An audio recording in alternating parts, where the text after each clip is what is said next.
This is my carbon front fork from Alpha Q. It's their Cyclocross fork, and there's no way I'm ever going to do another trip without one. Because of how I have the bike set up with all the weight on the rear, there was rarely a time when there was any sort of weight on the front of the bike. So the front of the bike easily comes off the ground, and all the vibration would just shoot straight through, even with a steel fork. And so I had to have that carbon front fork so that because it has so much flexibility in it. Sometimes it would move nearly an inch when I hit a really big bump.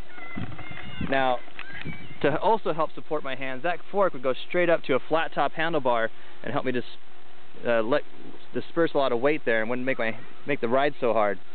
I did do one trip where the weight was, I had my hands holding on the entire time, and as that came down, it was so painful that I could never actually do it again. I had to find a way to limit that amount of vibration coming up, and that is definitely going through this fork here. And that was pretty much one of the best investments, I should say. Well, Alpha Q helped me out with that. It was their investment that's ever been made on the bike. But again, most tourers never go across the country with a carbon front fork, just because they're trying to put panniers on the front, and there's no way to attach panniers or a rack to a carbon front fork.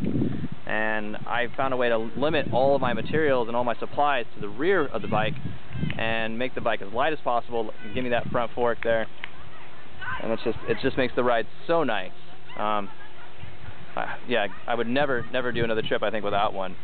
So if you can get one, find a carbon front fork if you're going to do long distance touring.